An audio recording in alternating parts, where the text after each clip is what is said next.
Hello and welcome aboard to this week's In Orbit, your weekly news station dedicated to all things space. Be sure to follow us to keep up to date with the latest news orbiting around the globe.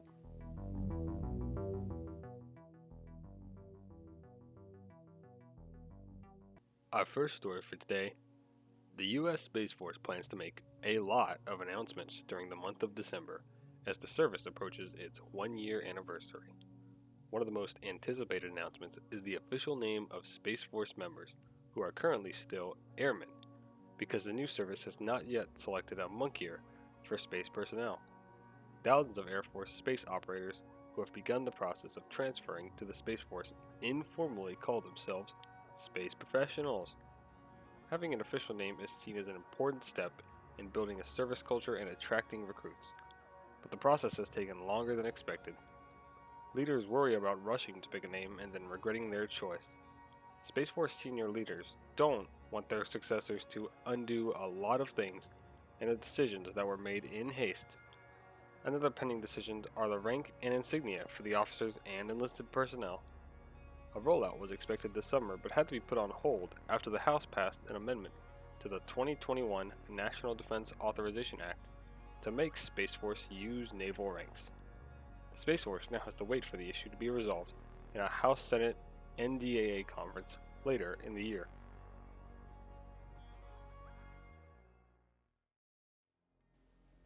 Next up, NASA is planning a Hotfire test of the core stage of the Space Launch System in the middle of November.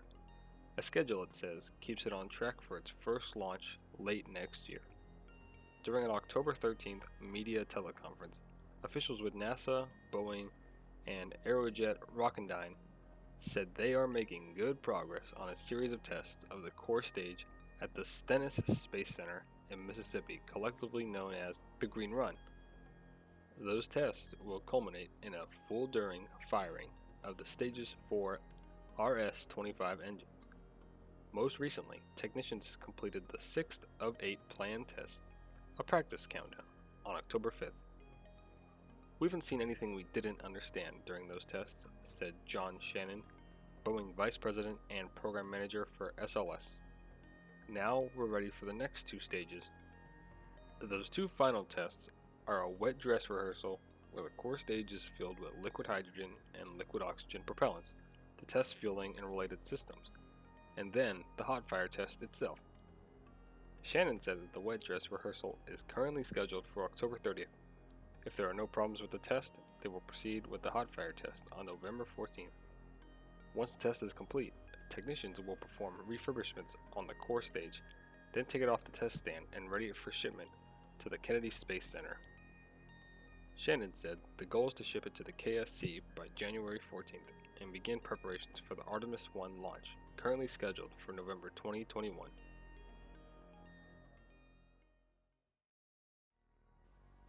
Up next, Blue Origin's New Shepard suborbital vehicle made its first flight in 10 months on October 13th, carrying a dozen payloads for NASA and other customers to the edge of space and back. The flight was the first for New Shepard since the NS-12 mission in December 2019. A launch attempt September 24th was delayed by cloudy conditions and later scrubbed because of what the company termed a potential issue with the power supply for the experiments on board the vessel. An unspecified technical issue the next day prompted an extended delay.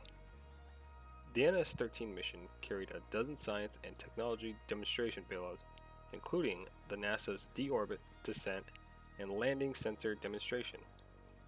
That experiment, funded by NASA's Tipping Point Technology Development Program, is part of an agency project called Safe and Precise Landing Integrated Capabilities Evolution, or SPLICE, to develop systems that could be used by future lunar landers for precise landing in terrain not accessible with existing systems. Blue Origin intends to ultimately fly people on New Shepard, but has not set a timetable for doing so.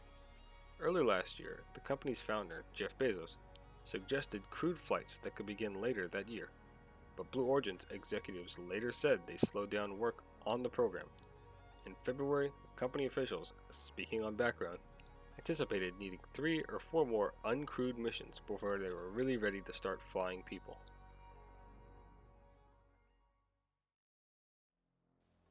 Our final story for today: 7 countries have joined the United States in signing the Artemis Accords, a set of principles governing norms of behavior for those who want to participate in the Artemis lunar exploration program.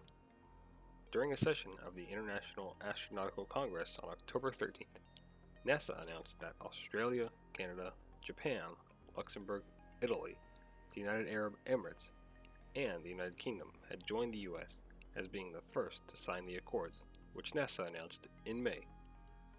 Representatives of all 8 nations signed the documents in a virtual ceremony.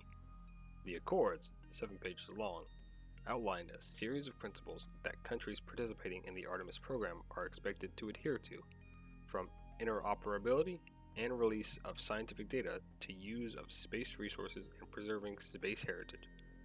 Many of the principles stem directly from the Outer Space Treaty and related treaties. The demand to be part of the Artemis program was quite overwhelming, Bridenstine said in a call with reporters. We thought this would be a really good opportunity to create the rules by which all nations will participate in the Artemis program. Basically, the Artemis program would be a forcing function to adhere with the Outer Space Treaty. NASA is implementing the Artemis Accords as a series of bilateral agreements between the United States and other countries, which Bridenstine said allow them to move more quickly than if NASA sought a multilateral agreement under the aegis of the United Nations. And that concludes all the latest earth-shattering news for this week. Follow us to keep up to date with more exciting stories. Also, follow us on our other social media to support the content we make. Stay safe and see you in orbit.